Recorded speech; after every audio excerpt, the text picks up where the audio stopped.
Incoming transmission from the future, Vancouver AI Community Meetup.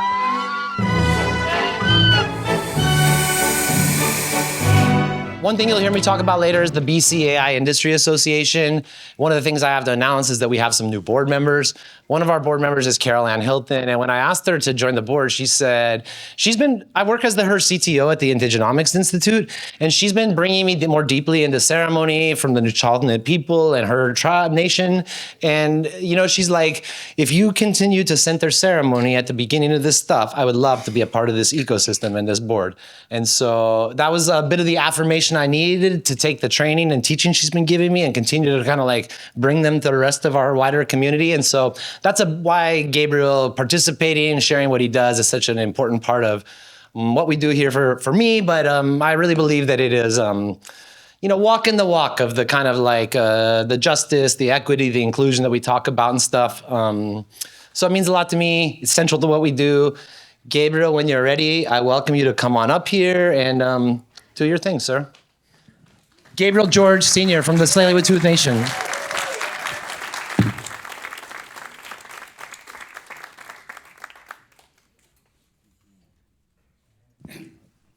Tashwalap na akwito na siyam na siyatya amid ab kutquilam to sanak kwelmuch to all of you, my dear friends and family, welcoming you to this village of Sanak. It's itala to Siwan Ash at to Musqueam, Squamish, to Tsleil-Waututh, Nishkwas Emix Ashton, Ishwa Atmits, and giving gratitude to the ancestors of the Musqueam people, the Squamish people, and the Tsleil-Waututh people. Our families have been on these lands since time out of mind. Nishkwas Nemsat to Saltosh Smant to Kayits. Nishkwas Yothist Amps na Schwimniks. My late uncle, he told me that the elk they used to herd up in Burnaby Mountain, we called that in our language Saltosh Smant. Sisunik Kwas Nemsat to Sanak to Kayits. And then when the elk would come down, they would come into this area, into Sanak, into False Creek, and that's when our people would hunt them. And a lot of things have changed on this land. False Creek, it used to go up into Clark Avenue almost, well up into Terminal.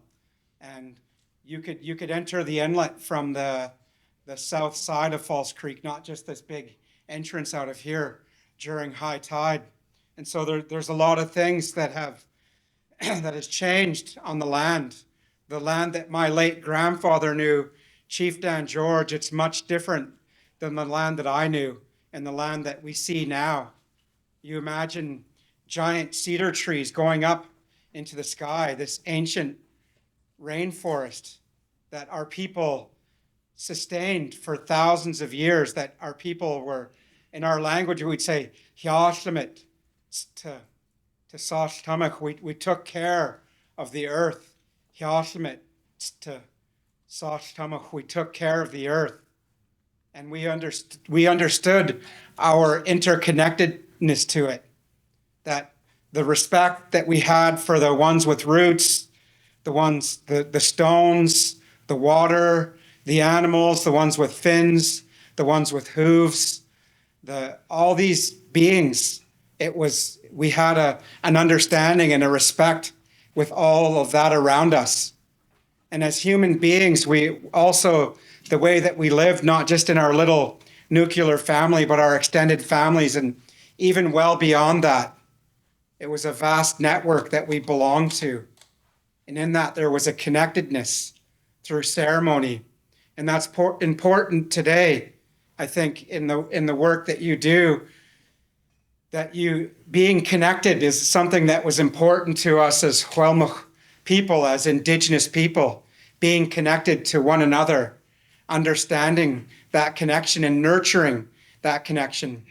And in this modern world that we live in, there's less of that kind of connection now. There's less of that. And so I think using these tools, these new tools, these modern tools, and using this beautiful community that's growing here and and thriving, that's something to think about, is that we need to be connected to one another and the importance of that and not to be siloed. So I want to thank Chris for bringing me here today. And this song is a eagle song, and the words in this song are the Quetzit Alchus Pakas, Quetzit Alchus Pakas, and the words translate as the eagle is watching over us. And my late father, Leonard George, every time he would see an eagle, he would stop and nitiwish to Pakas. He would pray to the eagle. And he said that the eagle would bring our prayers to the ancestors, our prayers to the Great Spirit. And so as I sing this prayer, this song to the Pakas who's flown over these lands since time out of mind, I just ask you to set good intentions for yourself and those that are in your circle.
You know you're not allowed to run away.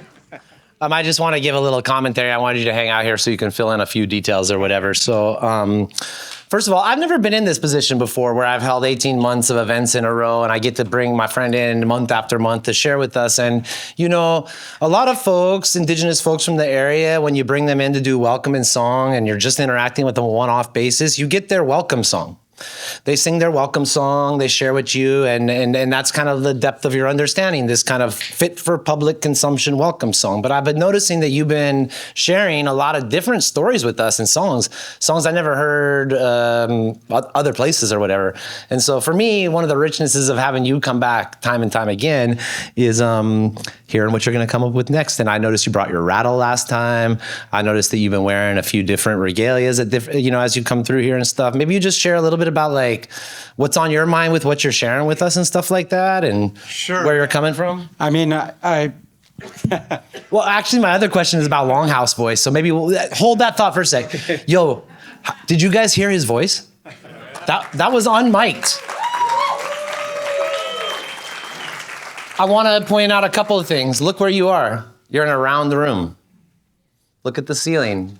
Draw a line through the ceiling up to the Coast Salish hat that people call the UFO dome. The building that you're in was made after the traditional hats of the people around here. And this room is round. And your voice, I think this place is made for singing like you do, man. Like there's something resonant about what comes out that's incredible, man. And would you just share a little bit about like why you choose to not be mic'd a lot of times and your voice? Talk about your... I mean, I just kind of roll with it, really. But, you know, Chris talked about our regalia, and that's what our old people say. Like, our language really holds a lot of this knowledge, and, you know, the words that we use for family terms, they have root words that connect us to the land, connect us to the spirit. So it's really encoded in our language and encoded in our culture as well. Our elders would say that, you know, the drum is made from animal skin, and I'm wearing a few feathers today, and sometimes I have more regalia than that. I have cedar, I have, you know, a woven robe that I wear, but these natural items, they connect us to the natural world and to the spirit world as well. And when we go into ceremony and we do things, that's why we use these things. It's not just for show, it's not just for looks. It has a bigger meaning. And, you know, really, I'm here, I think, because of my family and just part of the legacy that my elders had, that despite the injustices they faced and despite the harms they faced in residential schools, they used their time to bridge gaps and to bring people together. And I think in this time that we're in, it's very easy to be divided, to be polarized, but I think that there's a lot of merit in finding common ground and being together. So, thank you.